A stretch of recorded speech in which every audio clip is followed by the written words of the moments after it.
রাজনীতিতে সুরে সুরে কথা বলতে হয়। পার্টি বা সংগঠনের মূল নেতা বা নেত্রী যিনি, তার সুরে সুরে কথা বলতে হয়। আপনি যে পর্যায়ের নেতা বা কর্মী হন না কেন, পার্টি বা সংগঠনের অথবা রাষ্ট্রের মূল নেতা যিনি, যার হাতে মূল ক্ষমতা, তিনি যদি চৈত্রের ভর দুপুরেও বলেন এখন রাত, আপনাকেও তাই বলতে হবে। যদিও তখন ভর দুপুর, তবু ভুলেও তো বলতে পারবেন না। যদি সুরে সুরে কথা না বলেন, সত্য কথা বলেন, তাহলেই আপনি নেতার কাছে হবেন অগ্রহণযোগ্য ব্যক্তি। নেতা বা নেত্রী যা বলবেন তা যতই অসত্য বা ভুল হোক না কেন, তা আপনাকে তালে তালে সুরে সুরে সব ঠিক বলতে হবে। যদি তা পারেন তাহলে আর যা হোক অন্তত রাজনীতিতে, যদি না পারেন তাহলে আর যাই হোক অন্তত রাজনীতিতে সাইন করতে পারবেন না, যোগ্য হতে পারবেন না।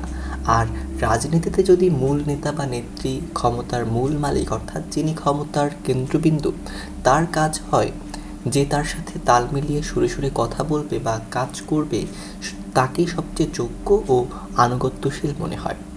এর বাইরে তিনি আর কিছুই মনে করতে পারবেন না। অর্থাৎ ভুল করেই হোক অথবা ইচ্ছা করেই হোক, তিনি দিনকে রাত বলেছেন। আর অধীনস্থ কোনো নেতা বা কর্মী যদি তার সূত্রে দেয়, তাহলে তিনি ধরে নেন অধীন এই লোক তার প্রতি আনুগত্যশীল নয়, যোগ্য নয়।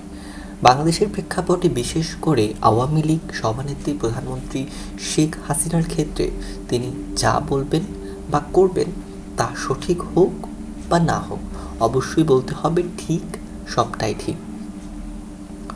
বঙ্গবন্ধু কন্যা শেখ হাসিনার রাজনীতিতে প্রথম কথা হচ্ছে তার কোনো ভুল থাকতে পারবে না। যদি কেউ মনে করে তার ভুল হয়েছে, তাহলে তাকে রাজনীতির প্রথম কথা পুনরায় স্মরণ করতে হবে। ঠিক ঠিক নেত্রী, আপনি যা বলেছেন বা করছেন তার সব ঠিক। শেখ হাসিনার রাজনীতিতে যারা এভাবে চলছে তারাই উপরে উঠেছে এবং সফল হয়েছে।